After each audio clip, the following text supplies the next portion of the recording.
Ça bouge vite dans le monde des télécommunications. Et là, c'est JP Morgan, la banque d'affaires américaine, qui vient voir au Canada ce qui se passe. Et là, on vient de donner leur avis, viennent de donner leur avis sur le titre de Québécois. Ils recommandent l'achat du titre de Québécois à leurs clients avec un principe de 56 $. C'est l'analyste Sebastiano Petti de JP Morgan qui vient de positionner Québécois dans l'overweight, donc surperformance, ou à tout le moins dit que c'est un titre à surveiller et qui devrait se démarquer dans l'univers des télécommunications canadiennes. On a quand même des joueurs assez bien établis, là. BCE, TELUS, Rogers Communication, et Québécois est un peu le quatrième joueur qui va prendre éventuellement de l'expansion dans le reste du Canada, présent au Québec.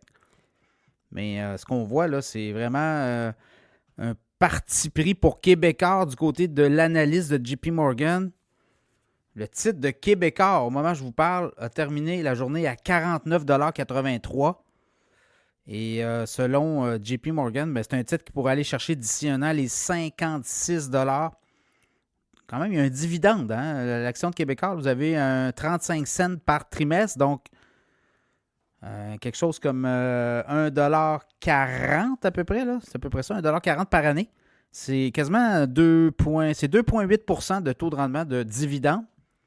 Mais ce qu'on dit surtout, c'est que on dit qu'on a étudié le modèle d'affaires de Québécois et on dit qu'au cours des prochaines années, ben, ils vont continuer à prendre l'expansion dans le reste du Canada, notamment par deux divisions, là, Freedom Mobile et Fizz. Fizz qui est présente au Québec. Freedom Mobile, c'est la division de Québécois à l'extérieur du Québec dans le cellulaire. On dit qu'actuellement, on aurait au Canada, Québécois détiendrait 11 % des parts de marché et on irait chercher comme ça 14 % des parts de marché en 2030. Donc, ça va être une croissance année sur année et ça va amener là,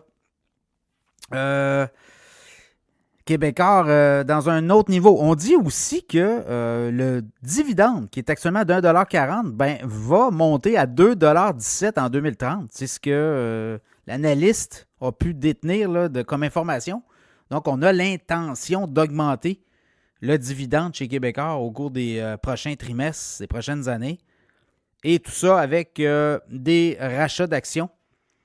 Donc voilà, c'est quand même intéressant, là. Et si vous regardez un peu si on regarde le Québécois, le titre boursier, au dernier trimestre, les résultats financiers, 1,41 milliard, 1,41 milliard de revenus au dernier trimestre, 236,1 millions de profit net en hausse de quasiment 25 %.